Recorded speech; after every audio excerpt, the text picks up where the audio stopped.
시청자 여러분 안녕하세요. 금요일 시장에 인사드리고 있습니다. 자, 이제 한 주를 마무리하는 금요일 시장입니다. 오늘도 저희와 함께요. 투자 시장의 분위기, 또 크립토 시장의 분위기까지도 함께 파악해 보시면 될 것 같습니다. 자, 간밤에 어떤 일들이 있었을까요? 뉴욕 3대 지수부터 한번 살펴보시죠. 자, 고공질주하던 다우존스가 드디어 주춤하는 흐름을 보여주면서요. 뉴욕 3대 지수가 일제히 하락한 모습이었는데요. 다우존스가 0.6% 하락했고요. 나스닥과 S&P 500 지수도 각각 하락 마감했습니다. 간밤에 뉴욕 증시에서 빅테크 기업들의 실적 발표가 났었고요. 특히나 메타 같은 경우에는 또 시장의 예상치를 웃돌 만한 좋은 실적을 발표하기는 했지만 역시나 문제가 되는 거는 금리였습니다. 금리가 또 한 번 또 시장의 불안감으로 대두가 되면서 시장 자체를 끌어내리는 분위기가 연출이 됐고요. 자, 그리고 오늘은 미국의 10년물 국채 금리를 가지고 와봤습니다. 실질적으로 좀 조정세를 받고 있었던 국채 금리가 간밤에 큰 폭으로 상승을 했는데, 자, 일본 중앙은행에서 이제 금리에 관한 상한선 제한을 폐지하겠다라는 소식이 전해졌습니다. 그나마 제로금리 정책을 유지하고 있던 일본마저도 금리 인상을 한다라는 거, 투자 시장에 그리고 우리 금융시장에 굉장히 큰 악재가 될 수 있기 때문에 미국의 10년물 국채 금리가 4% 돌파하는 모습을 보여주기도 했습니다. 자, 다른 지표들도 좀 살펴보겠습니다. 골드 같은 경우에는 소폭의 조정세 보여주고 있고요. 달러 인덱스는 소폭 상승해서 101.69달러에서 현재는 거래되고 있습니다. 이러한 뉴욕 증시의 영향을 암호화폐 시장도 받은 분위기였는데요. 비트코인 시세부터 한번 살펴보시죠. 비트코인은 다행히 크게 변동성은 없었지만 살짝의 주춤하는 모습을 보여주고 있긴 합니다. 현재는 29,300달러 선에서 거래되는 모습을 보여주고 있고요. 자, 긴 횡보장이 계속되고 있습니다. 시장에서는 다양한 분석이 나오고 있다는 부분들 계속 체크해 보셔야 될 것 같습니다. 이더리움 시세도 살펴보겠습니다. 이더리움은 1,860달러 선에서 어제 대비해서 소폭의 상승률 좀 나타내주고 있는 모습이고요. 알트코인 분위기들 살펴보겠습니다. 리플은 정말로 변동성이 없습니다. 약간의 조정세 있긴 했었지만은 어제 이 시간 대비해서 같은 수치로 현재는 유지되고 있고요. 도지코인 흐름 살펴보자면 도지코인 같은 경우에는 0.15%의 상승률 나타내고 있습니다. 간밤에도 일론 머스크와 도지코인에 관한 이슈들 좀 부각이 됐었는데 가격 상승 자체는 그렇게 크진 않았다라는 부분들 염두해 두시면 될 것 같고요. 다른 알트코인 보겠습니다. 솔라나 25달러 선으로 잘 유지해주고 있는 상황이고 카르다도 에이다가 0.31달러에서 현재는 거래되고 있는 모습입니다. 자, 전반적인 시장 자체가 계속해서 보합권이 유지되고 있는 모습입니다. 자, 오늘도 제가 이지영의 인사이트를 통해서 좀 다양한 내용들 들려드릴 예정이니까요. 여러분들 끝까지 함께 하시면서 오늘 시장 또 이번 주 시장과 다음 주 시장 전략들 함께 세워보시면 될 것 같습니다. 자, 오늘 저는 시황은 여기서 한번 마무리해 보도록 하겠고요. 잠시 뒤에 앵커석에서 찾아뵙도록 하겠습니다. 자, 오늘의 코인 가자! 네, 오늘의 코인, 오늘은 금요일 시장입니다. 이지영의 인사이트로 찾아뵙는 시간인데요. 오늘도 다양한 인사이트들 통해서 여러분들 시장에 또 길라잡이가 되어드리도록 하겠습니다. 자, 요즘 시장에 뭐 이렇다 할 호재는 없었습니다. 사실 큰 악재도 없고 큰 호재도 없는 시장이기 때문에 또 이렇게 심심한 시장이 계속해서 연출되는 건 아닌가라는 우려감도 좀 많으실 것 같은데요. 우리 시장에서 그래도 좀 변동성을 줄 수 있는 다양한 요소들을 오늘 가지고 왔기 때문에 그 부분도 여러분들 끝까지 함께 저와 시청해 보시면 될 것 같습니다. 자, 오늘 첫 번째 주제부터 한번 열어보도록 하겠습니다. 네, 이지영의 인사이트 오늘 첫 번째 주제는요. 금리 인상 중단을 결정짓는 중요한 시장 지표에 관한 이야기 오늘 들려드려 볼까 합니다. 간밤에는 정말 많은 경제 지표가 발표가 됐던 하루였고요. 그리고 또 우리가 온체인 데이터 상에서도 유의미한 다양한 지점들이 포착이 됐기 때문에 그 부분에 관한 이야기들을 쭉 들려드려 볼까 합니다. 일단은 우리가 조금의 우려사항으로 제시가 될 수 있는 그러한 지표들부터 하나하나 살펴볼 텐데요. 사실 간밤에 미증시가 굉장히 강했던 이유 중에 하나가 경제 지표들이 쏟아졌었는데 이 경제 지표들이 하나같이 좀 좋게 나왔습니다. 하나하나 지금부터 살펴보도록 할게요. 대표적으로 미국의 GDP 성장률이 2.4%를 기록을 하면서 사실 시장의 예상치는 1.8%였지만 그 부분을 뛰어넘으면서 시장 자체에 굉장히 좋은 분위기가 형성이 됐습니다. 일단 미국의 경제가 살아난다, 경기가 살아난다라는 게 사실상 연준의 정책과도 연관이 되어 있을 수 있고 세계 경제와도 연관이 되어 있을 수 있기 때문에 미국의 GDP 성장률에 좀 주목을 하는 분위기였는데 성장률 자체는 굉장히 양호한 수준으로 나왔다라는 걸 좀 확인해 볼 수 있는 지표였습니다. 예상치보다 웃돈 수치였기 때문에 시장에서는 연착륙에 관한 기대감이 커졌습니다. 우리가 주식시장에서도 그렇고 다양한 투자시장에서도 이것이 연착륙이냐 아니면 조금 더 가파른 착륙을 할 것이냐에 관한 논란이 굉장히 많은데 연착륙이다라고 하는 거는 경기에 관한 리스크들이 스무스하게 넘어간다라는 걸 이야기합니다. 아주 천천히 살짝의 흔들림만 주고 다시 비행기가 뜬다 이렇게 생각을 하시면 될 것 같은데 그러한 연착륙에 관한 안전한 어떤 착지라고 해야 될까요? 안전한 이륙에 관한 기대감들이 시장에서는 나왔습니다. 물론 코로나 때 지나친 양적 완화 정책으로 인해서 시장과 또 경기 자체에 어느 정도의 리스크들이 있었지만 이것이 그렇게 무난하게 지나가고 시장과 또 투자 시장이 굉장히 좋을 것이다라는 그러한 평가들이 시장에 굉장히 많았던 거죠.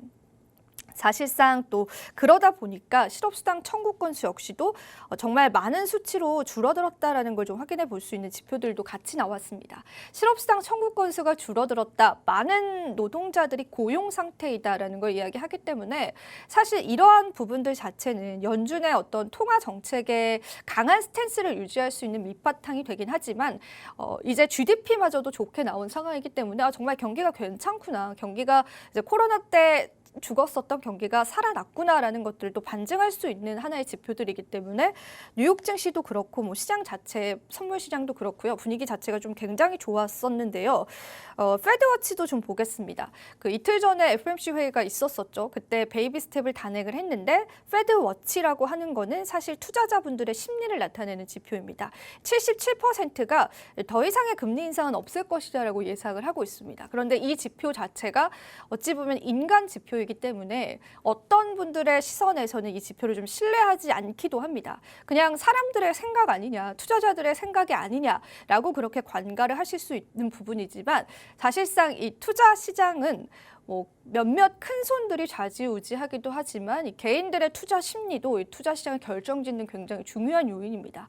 많은 투자자들이 더 이상 금리 인상은 없을 거야, 그렇다면 우리가 조금 더 공격적인 투자를 해보자라는 생각을 가진다는 것 자체가 사실상 투자 시장의 유동성을 풍부하게 불러일으킬 수 있는 요인이 될 수 있습니다. 그러다 보니까 저는 개인적으로 페드워치를 좀 중요하게 생각을 하는데요. 페드워치 상에는 더 이상의 금리 인상은 없을 것이다라는 비율이 77%입니다. 이게 그렇게 많은 수치라고 생각하진 않습니다. 일전에는 90%가 육박한 압도적인 수치가 나왔던 적도 있었는데 77%, 나머지 23%의 투자자들은 금리 인상 추가적으로 더 할 수 있을 것이야 라는 생각을 좀 가지고 있는 것 같습니다. 계속해서 이 지표는 지켜볼 필요가 있을 것 같고요. 자, 그리고 오늘 이 얘기를 좀 해드리고 싶었습니다. 간밤에 미국에 있었던 10년물 국채금리가 굉장히 급등하는 모습을 보여줬는데 물론 일전에도 최고점을 찍기도 했었지만요. 최고점을 찍은 이후에 10년물 국채금리가 보시는 바와 같이 급격하게 꺾여갔었습니다. 그런데 반등의 구간을 보이다가 간밤에 정말 크게 급격하게 상승을 했는데 이 이유가 어떤 거냐면은 일본의 금융정책결정회의에서 일단 일본은행의 장기금리 상한선에 관해서 폐지할 수 있다라는 이야기가 나왔습니다.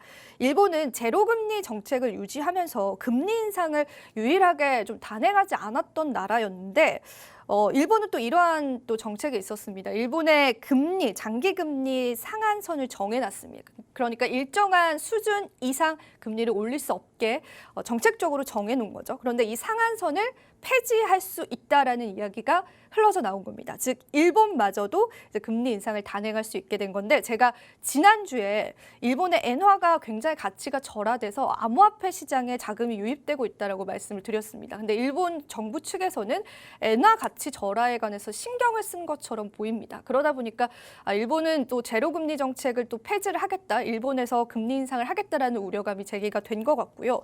자, 그렇다면은 일본에서 또 엔화 급등이 나올 수 있다라는 것들에 관해서 시장은 대비하는 분위기였습니다. 그래서 전반적으로 이렇게 거시경제적으로 금리 인상에 관한 리스크가 다시 대두가 되면서 뉴욕 시장 자체가 좀 흔들리면서 마감이 된 모습이었는데요. 암호화폐 지표들도 하나하나 좀 살펴보도록 하겠습니다. 카이코에서 또 보고서를 내놓기도 했었고 다양한 지표들을 가지고 왔는데 일단 첫 번째로 보여드릴 거는 많은 분들이 익숙하실 만한 도미넌스 지표입니다. 즉 전체 시장에서 비트코인이 차지하는 비중, 또 알트코인이 차지하는 비중이 얼마나 될까? 비트코인의 도미넌스가 상당히 컸었어요. 최근에 45%를 육박을 하고 있었는데 사실 우리가 이 암호화폐 시장에서 본다면 수많은 알트코인이 있습니다. 이더리움을 포함해서. 근데 비트코인의 비율이 50% 가까이 된다라는 건 거의 많은 투자자들이 비트코인만을 좀 거래를 하고 있다라는 걸 이야기하는 하나의 자료가 될 수 있었을 텐데 이 수치가 몇 개월 사이에 27%로 줄어들었고요. 최근에는 그 수치가 굉장히 좀 급격하게 줄어들었습니다. 비트코인이 차지하는 퍼센테이지가 좀 줄어들었고 알트코인들에 관한 수요들이 좀 늘어났다라는 걸 확인해 볼 수 있는 현재 시점이었고요.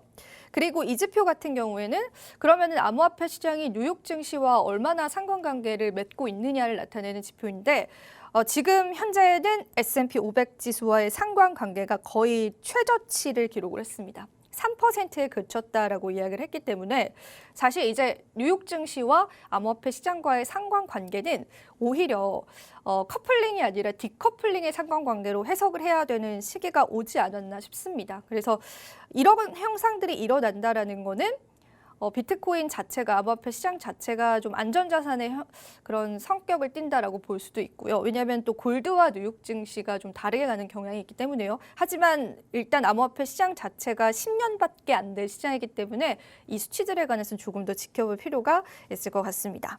자, 그리고 이 지표 같은 경우에는 바이낸스의 점유율에 관한 이야기인데요.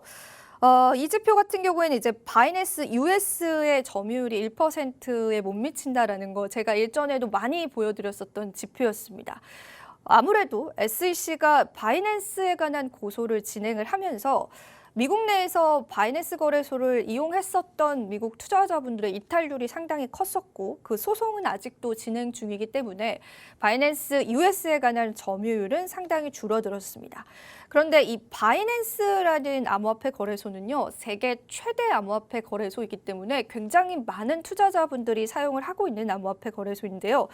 그렇다면 전 세계 바이낸스 점유율은 어떻게 됐을까요? 그 점유율도 좀 많이 줄어들었습니다. 안타까운 사건이다라고 좀 생각을 하는데 몇 달 전에는 바이낸스 점유율이 64% 정도 차지를 했었고 이 수치도 좀 줄은 수치였는데 지금은 그게 더 줄었습니다. 바이낸스 점유율이다라고 하면은 이렇게 남색깔 그 부분을 보시면 되는데 이 점유율이 지금 현재는 50%까지 좀 줄어들었습니다.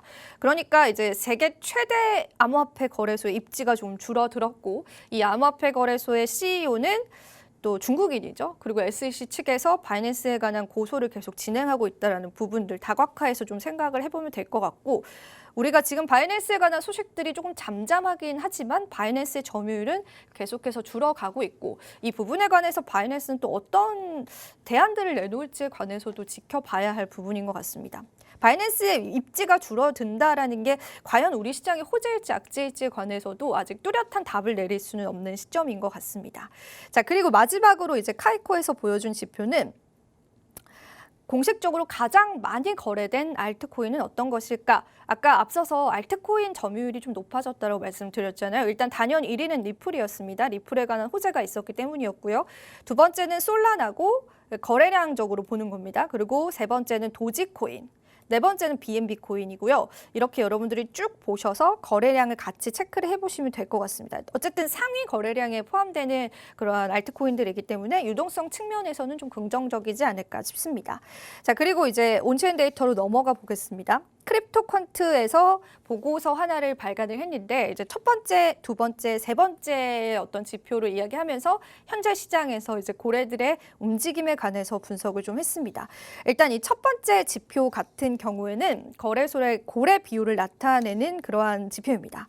일단 유입 대비해서 이제 상위 10개의 고래들이 이제 어느 정도로 유입을 하느냐. 정말 이 세계에서 정말 비트코인을 많이 가지고 있는 10개의 고래들이 거래소에 얼마나 비트코인을 보내고 있느냐를 좀 나타내는 거죠. 그런데 이게 5년 만에 지금 현재 최저치를 나타내고 있는 수치입니다. 그러다 보니까 사실상 이러한 거래소 고래 비율이 5년 만에 최저치다라는 것 자체가 고래들 자체가 지금 시장에서 어떤 암호화폐 또 비트코인에 관한 매도 의사가 좀 없다라는 걸 확인해 볼 수 있는 지표이고요. 자, 두 번째 같은 경우에는 CDD 지표라고 해서 이거는 이제 저희가 방송을 통해서도 많이 다뤄드렸었던 지표였는데요. 마지막으로 이동되기 전의 주소 보유 기간입니다. 제가 좀 알기 쉽게 써놨는데 이게 어떤 거냐면 예를 들면 제가 거래소가 아니라 개인 지갑에 비트코인을 가지고 있습니다. 그런데 이제 좀 팔아야겠다, 이제 좀 매도를 해야겠다라고 한다면 일단 거래소로 보내야겠죠. 그래서 그 물량을 제가 보냈는데 이때 측정을 하는 겁니다. 나라는 사람은, 이 지역이라는 사람의 지갑에 있던 이 비트코인 한 개는 거래소에 보내기까지 1년 정도 개인 지갑에 있었어. 혹은 2년 정도. 혹은 달랑 3개월 정도 개인 지갑에 있었어. 이런 얼마나 있었는지 보유 기간을 측정하는 그러한 지표인데요. 이 지표가 또 굉장히 유의미합니다. 일단 얼마나 오래된 투자자이냐. 그렇다면 장기 투자자가 지금 매도를 하려고 하네, 혹은 단기 투자자가 지금 매도를 하려고 하는 그런 포지션이 많구나, 이런 걸 좀 나타내는 지표인데요. 일단 이 CDD 기준으로 거래소 유입, 그러니까 오래된 주소의 유입이 일단 역사적으로 낮은 수준이다라고 합니다. 그러니까 이제 장기 투자자들 역시도 이 시장에서의 매도 의사가 좀 없다라는 거를 확인해 볼 수 있습니다. 그래서 더 오래 보유한 코인에 좀 CDD 지표는 비중을 두고 있기 때문에 장기 투자자의 매도 포지션도 현재는 포착이 되고 있지 않고요. 고래들의 매도 포지션 역시나 포착되어 있지 않은 시장입니다. 그리고 이제 세 번째 같은 경우에는 이해하시기 좀 힘들 것 같아서 한마디로 좀 정리를 해놨습니다. 공개 지갑의 주소를 나타내는 건데 이 공개 지갑의 주소들, 그러니까 공개된 지갑들 중에서 UTXO의 가치 밴드인 1000개에서 10,000개의 비트코인을 보유한 지갑입니다. 제가 10,000개 기준으로 하나로 환산을 해보니까 비트코인 현재 10,000개 정도 가지고 있으면은 4천억 원 정도의 자산가입니다. 그러니까 뭐 200억 원이 아니죠. 4천억 원 정도를 비트코인을 투자하는 이 자산가들이 그럼 지금 포지션이 어떠냐, 이런 걸 나타내는 지표인데 최근에 좀 저점을 찍었었던 지점도 있었지만은 지금 이게 계속 수치가 올라가서요. 지금 이렇게 큰 자산가들이 비트코인을 축적하고 있다라는 걸 의미를 합니다. 거의 이게 몇 년 만에 최고 수준이다라고 해요. 그래서 크립토컨트에서는 UTXO 지표상으로 1000개에서 10,000개를 가진 큰 손들이 지금 비트코인을 매집하고 있다라고 이야기를 하면서 이 부분도 굉장히 유의미하다라고 이야기를 했습니다. 종합적으로 이야기를 해드리자면 거래소의 고래 비율은 줄고 있고, 그리고 두 번째로 장기 투자자들의 매도 의사도 포착되어 있지 않고요. 그리고 마지막 세 번째로는 많은 고래들이 현재 코인을 촉척하고 있다라는 겁니다. 이것에 관한 종합적인 판단들 저희가 함께 생각을 해보면 좋을 것 같습니다. 자, 이제 시간 관계상 마지막 주제로 넘어가 봐야 될 것 같습니다. 이재영의 인사이트, 오늘 두 번째 주제는요.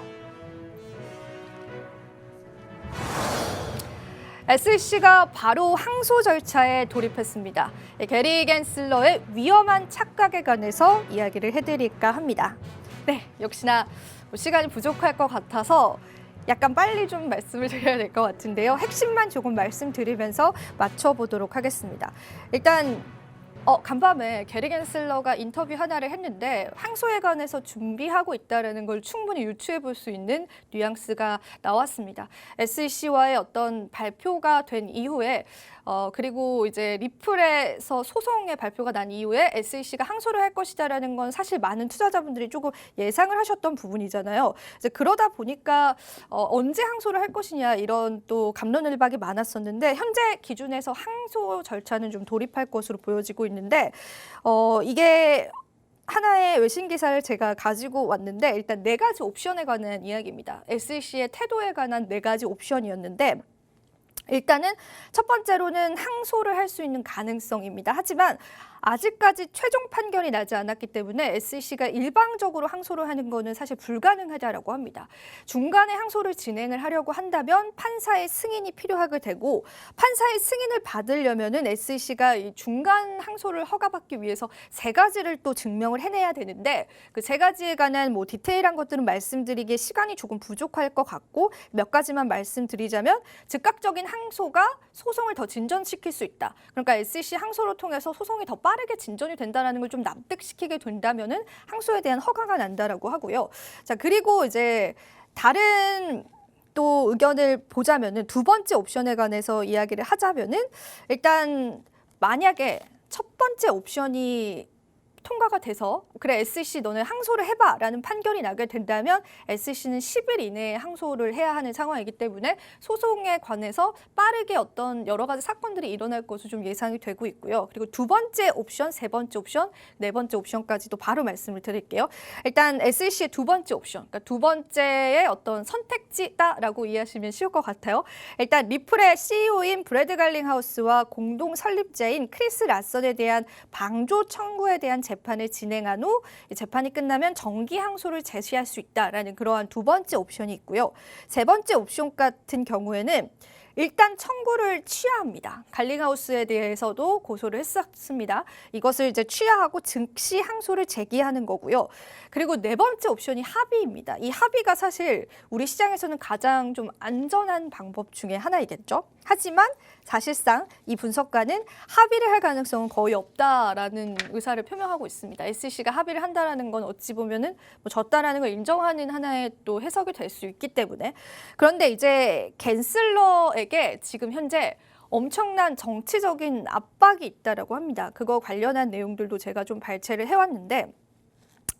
일단은 현재 게리 갠슬러에게 빨리 이러한 리플에 관한 판결, 토레스 판사의 판결을 뒤집도록 하는 엄청난 정치적인 압력이 현재는 가해진 상황이다라고 합니다. 왜냐하면은 SEC 같은 경우에는 리플뿐만 아니라 바이낸스 그리고 코인베이스에게도 모두 다 고소를 했는데 지금 리플 판결 자체가 SEC 쪽에 불리해짐으로써 다른 소송들에게도 부정적인 영향을 끼칠 수 있다는 거죠. 그리고 사실 SEC는 암호화폐 관련한 법을 규제하기 위한 예산을 또 충당받은 부분들도 있고 최근 들어서도 인력을 더 충원을 해달라. 암호화폐 시장에 대해 규제를 하겠다라고 또 그렇게 직접 요구를 하기도 했습니다. 그런데 지금 성과가 없는 상황입니다. 암호화폐 시장을 잡겠다라고 이제 많은 예산을 받았지만 사실상 지금 현재 분위기 자체가 SEC는 암호화폐 시장을 관할할 권한이 없다라는 분위기로 흘러가고 있기 때문에 게리 갠슬러가 받아왔었던 그러한 예산들이 사실상 정말 어떻게 보면 헛된 돈을 쓰게 된, 헛된 시간을 쓰게 된 그러한 상황에 놓여 있기 때문에 현재 게리 갠슬러의 상황 자체가 굉장히 좋지 않다라고 합니다. 발등에 불이 떨어졌다 이렇게 표현을 해도 될 것 같은데 이제 그러다 보니까 현재 정치적인 압력이 굉장히 많이 가해졌다라는 게 현재 지금 게리 갠슬러 상황이다라고 하고요. 항소에 관해서는 보다 적극적으로 좀 진행을 할 것이다라는 의견들 현재 시장에 나오고 있습니다. 자, 그리고 예전에 이제 게리 갠슬러를 비판했었던 국회의원들 역시도 리플과의 판결이 나고 나서 그 게리 갠슬러에 관한 비판이 예전에는 약간 우회적으로 했다면 이번에는 조금 더 공격적으로 하고 있다라고 합니다. 아무래도 지금 현재 상황에서는 암호화폐 시장에서 게리 갠슬러가 조금 졌다라는 그런 분위기가 형성이 되어 있기 때문에 그런 것 같습니다. 이제 발등에 불이 떨어진 게리 갠슬러 어떤 항소 절차를 밟게 될지에 관해서 외신 기사들을 통해서 계속 팔로우 해보겠습니다. 자, 오늘 이주영의 인사이트 여기서 마무리해봐야 될 것 같습니다. 자, 금요일 시장까지 여러분들 잘 버티셨습니다. 다음 주에 저희가 더 좋은 내용들 함께 해드리도록 하겠습니다. 마지막으로 본 방송에서 제공하는 정보는 투자 판단에 대한 조언일 뿐입니다. 가치 판단과 상승 하락을 보장하고 있지는 않다는 점 다시 한번 유의 부탁드리고요. 저희는 다음 주 시간에 다시 찾아뵙도록 할게요. 오늘도 시청해주신 여러분 고맙습니다.